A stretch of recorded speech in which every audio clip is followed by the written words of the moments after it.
I want you to take a second and just look at the setup you have right in front of you. Yeah, whatever device you're using. Right. Maybe you're sitting at a desk looking at a laptop monitor, or, Yeah. maybe you're holding a smartphone in the palm of your hand. Just looking at all that plastic and glass. Exactly. The glass, the silicon, and, well, this dizzying amount of invisible code. I mean, it really feels like the ultimate symbol of the modern secular world. But what if I told you that the piece of technology you are looking at right now holds the exact blueprint for solving one of the most profound, ancient, spiritual mysteries in human history? It is quite the juxtaposition, honestly. We really tend to separate the digital world from the spiritual world completely. Oh, totally. Like one is all about hard logic, Yeah. microchips, measurable data, and the other feels, well, it feels abstract and ethereal. It's often entirely beyond our day-to-day comprehension. Right. And if you are listening to this right now, you might be someone who finds ancient spiritual philosophy incredibly dense.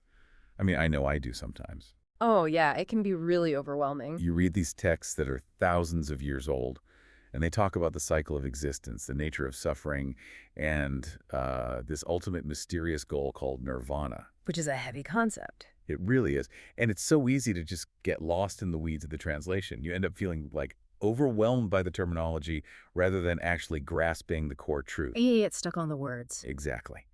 Well, our mission in this deep dive is to bypass all that confusion. We are looking at a brilliant conceptual framework from our sources that translates ancient Buddhist concepts directly into the language of computer science.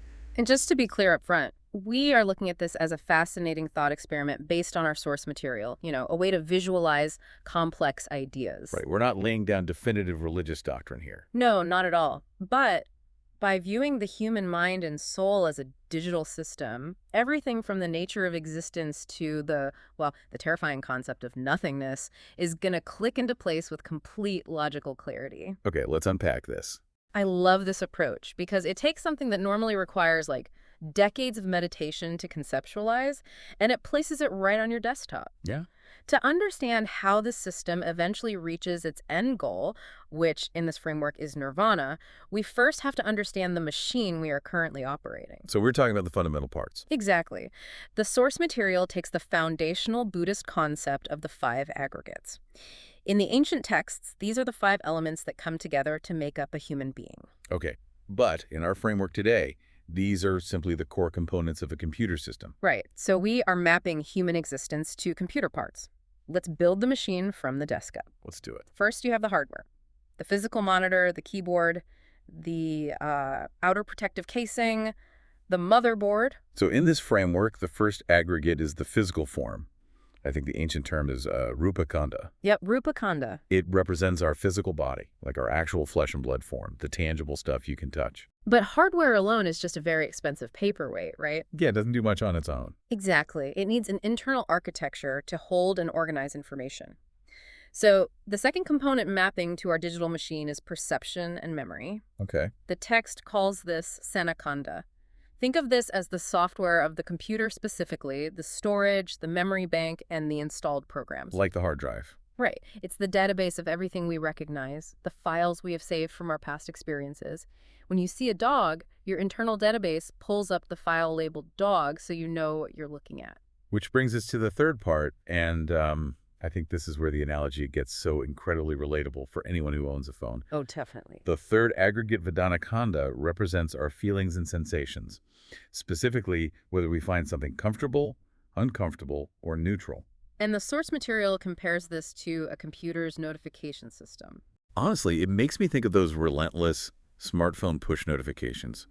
You get a little green pop-up, a pleasant chime that says all good, and you feel a hit of dopamine. Oh, yeah. We all know that feeling. But then you get a blaring red alert, like an error message or a low battery warning, and suddenly you are flooded with anxiety and discomfort. Those notifications dictate an enormous amount of our behavior without us even realizing it.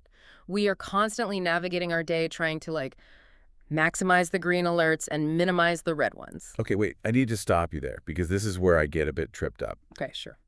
If this third aggregate is just our feelings, isn't that essentially the soul? I mean, when I feel joy or when I feel deep sadness, That feels like the very core of who I am as a human being. It feels very personal, yeah. Exactly. It doesn't feel like just some automated pop-up on a screen. It is entirely natural to mistake our feelings for our core identity or soul. We all do it.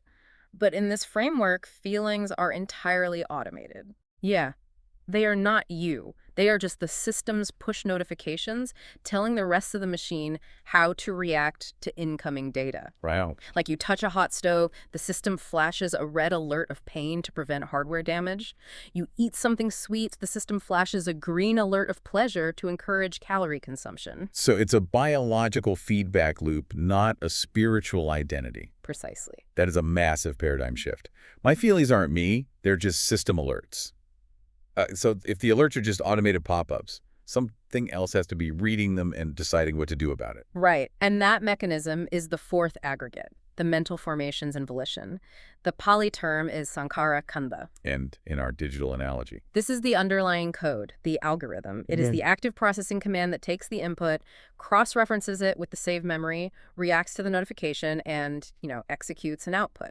Let me see if I can put a human example to that algorithm. Go for it. Imagine you are walking down the street and you smell freshly baked bread. That scent is the input. Your memory, the software, flags it as good because you have eaten bread before. Your feelings ping a green notification, giving you a sense of comfort and hunger. Right, the dopamine hit. Exactly. And then your algorithm, this fourth aggregate, executes a command. Turn around, walk into the bakery, and buy the sourdough. That is the exact sequence. Input, memory check, feeling alert, algorithmic response. It is a complex logic gate running in the background of your mind 1,000 times a day. If X happens, then Y is executed. I follow the logic perfectly. Yep. We have the hardware, the software, the notification system, and the algorithm. But here's the problem with this whole setup. What's that? You can have a state-of-the-art laptop sitting on a desk. It can have a pristine hard drive, a flawless notification system, and the most elegant code ever written. Right. But if it is not plugged into the wall, if it is completely powered down, it does absolutely nothing. It is dead plastic. So where is the power source in this human machine? How does this framework explain consciousness itself? You've hit on the most crucial piece of the puzzle. Hardware and software are entirely useless without power. Exactly. This brings us to the fifth and final aggregate, consciousness. But to truly understand it, we have to look at the most fundamental power source of any digital system, which is electricity. Okay, electricity. Yeah. The source material makes a razor-sharp distinction between two types of consciousness, explaining them through the lens of electricity and binary code. How so? Well, in the broader universe, there is a baseline of raw electrical energy that simply exists. It is on standby. The ancient texts refer to this pure consciousness element as vinadatu. So this is just the raw, untapped potential energy out there in the universe, like the electricity sitting in the wall outlet, just waiting for something to be plugged in. Precisely like the outlet. It is an eternal constant of nature. It consumes no energy itself. It never degrades. It never disappears. And it is always available. Right. In the language of computer science and binary code, this pure standby energy is the digital zero, a perfect, undisturbed baseline of zero. But a computer doesn't just run on zeros. A zero means nothing is happening. Something has to trigger it. That trigger is an event called fossa, which translates to contact. In our desktop analogy, fossa is the exact equivalent of clicking a computer mouse. Just the physical act of clicking a button. Yeah. At the exact split second you click that mouse, the standby energy, that baseline zero, is called into action. Okay, so it wakes up. It surges into the circuit to process the information of that specific click, and instantly that zero leaps up and becomes an active one. Oh, wow. That localized temporary surge of active processing power is the fifth aggregate. That is our active everyday consciousness, which the texts call vinakanda. Let me wrap my head around this. Pure universal consciousness is the zero, the standby power. Right. But the moment we interact with the world, the moment my eyes see a color or my ears hear a sound or my brain thinks a thought, I'm essentially clicking the mouse. The energy spikes from a 0 to a 1. And that active spike, that temporary electrical surge, is what I experience as myself being conscious in that specific moment. What's fascinating here is how deeply this digital binary, this rapid fire switching between 0 and 1, visualizes the ancient spiritual idea that our consciousness is not a single, solid thing. Which is how most of us feel, right? Yeah. We have one unbroken stream of consciousness from birth to death. Yeah, but this framework argues that consciousness is actually a rapid, continuous cycle of arising and ceasing. It is creation and destruction happening millions of times a second. Like flickering on and off. Exactly. You see a bird, click, a one arises. You look away. Release. The energy dissipates back to zero. You hear a car horn, click one, silence, dot, 0, 1, 0, 1, 0. Here's where it gets really interesting, though. I am looking for the flaw in this system. Okay, let's hear it. Because if the active consciousness, the one, naturally powers down to a zero the moment an experience ends, why doesn't it just end there? According to these ancient frameworks, human beings are supposedly trapped in samsara, this endless cycle of suffering and rebirth. But if the energy naturally wants to rest at zero, when we let go of the mouse, why are we stuck in a loop? That is the big question, yeah. Why do we keep getting reborn into new machines if the default state is rest? That is the billion-dollar question. If the system is designed to naturally return to a baseline state of rest, why doesn't death just bring a final, peaceful zero? Right. When the physical body, the hardware, reaches the end of its lifespan and breaks down, you would expect the ones to just quietly fade into zeros permanently. But they don't. No, they don't. And that points to a critical, catastrophic flaw in the way we operate our system. Or, more accurately, a stubborn, hidden program that is constantly running in the background. Like a rogue process eating up all the CPU. Worse than that, it is a rogue program with admin privileges that we don't even realize is running. In this framework, there are mental factors operating beneath the surface called cetatosika. Okay, and what do these files do? Well, the specific files causing the problem are tanha, which is craving, and upadana, which is attachment. So craving and attachment are quite literally malicious software programs running in the background of the human machine. Consider how that works in practice. This attachment program has a distinct personality. It feels intense nostalgia and desperate attachment to its own data. It likes itself too much. Exactly. It loves its saved files, its personalized settings, its photo albums, its grudges, its relationships. It is terrified of being deleted. Oh, man. So what happens when a computer system ages? The hardware starts failing, the fans are whirring, the screen is flickering. It is on the verge of a total, unrecoverable crash, which represents human death. The machine is dying. Right before the system completely crashes and the screen goes black, this attachment program panics. It executes a frantic copy files command. Oh, that is such a vivid way to look at it. The system knows the hardware is dying, so it desperately tries to back itself up to avoid being erased. It uploads all of its stored data, its preferences, its unresolved algorithms, which in spiritual terms we would call karma, and it shoots that entire data package up into the cloud. A literal cloud backup. Yes.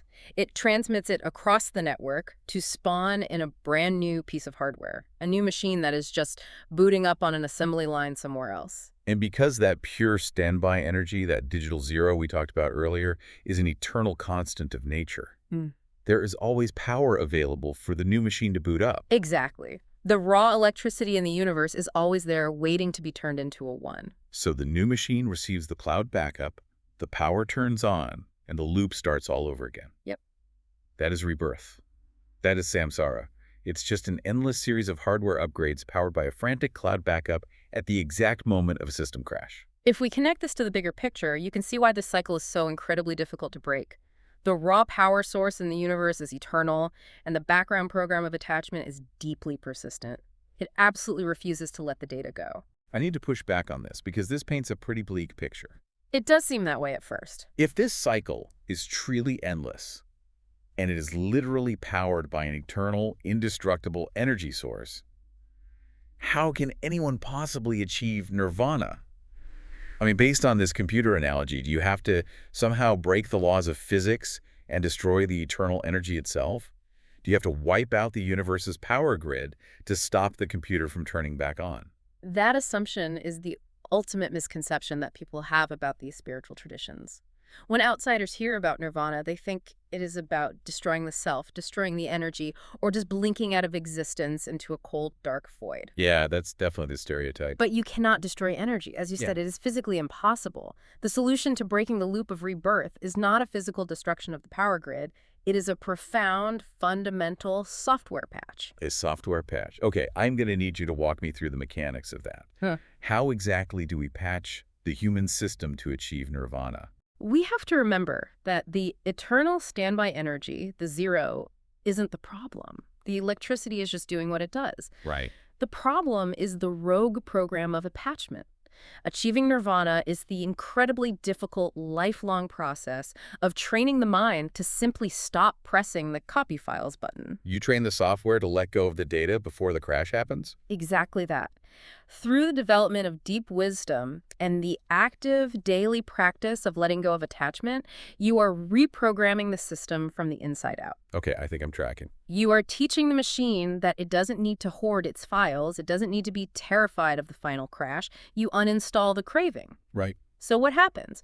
When the machine eventually, inevitably breaks down at the end of its natural physical life, the attachment program is gone. There is no panic, no copy files command is executed, no data, no karma is sent to the cloud. Which means a new machine is never spawned from that data. There is no blueprint sent forward to build the next laptop.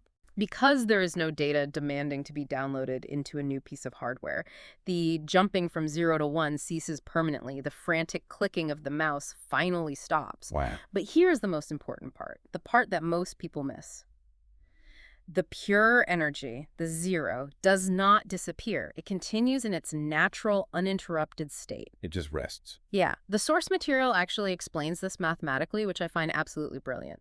If the system stops forcing the energy to become an active one, then the next state of mind is zero. Okay. And the state of mind after that is zero. So you have a mathematical equation. 0 plus 0 equals 0.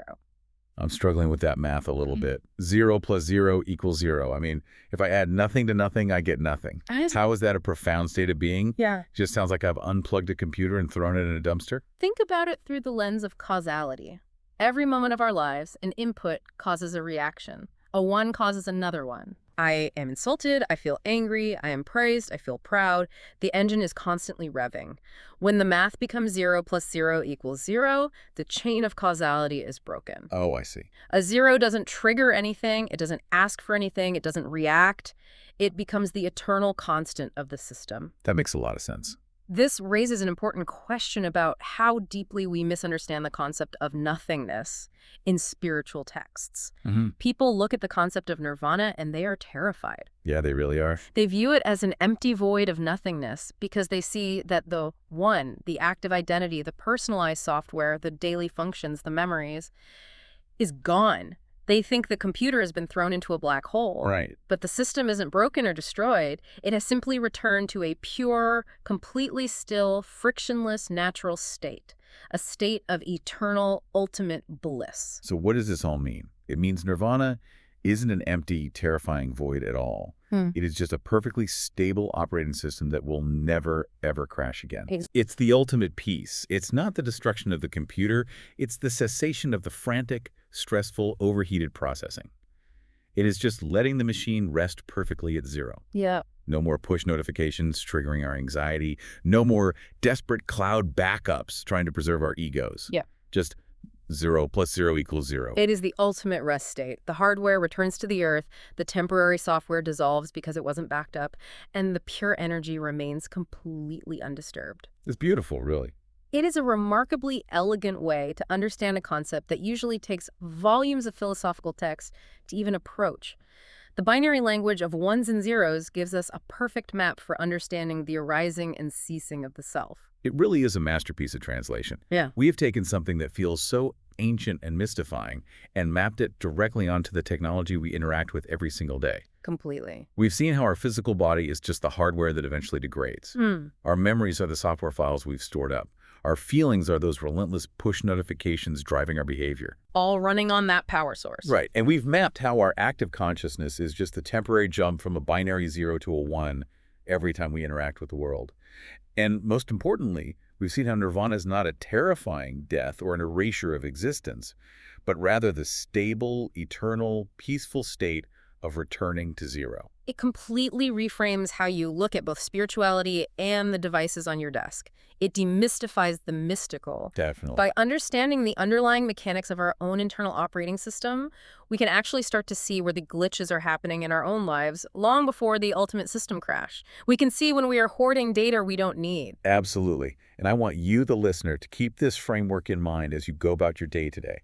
The next time you click a mouse or anxiously check a red push notification on your phone, or wait for your device to back up its data to the cloud, realize that you are actually looking at a digital mirror of your own existence. It's all right there. You are watching the ancient cycle of consciousness and rebirth play out right there on your glowing screen. The parallels are unavoidable once you understand the architecture. The technology we built is, in many ways, just an external reflection of the internal machinery we have been operating all along. Which leaves us with a pretty heavy but entirely necessary question to think about.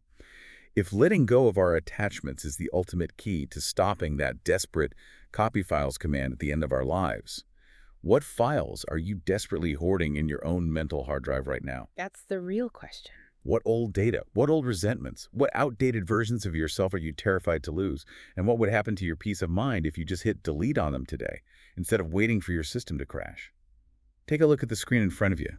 The choice to empty the trash is yours.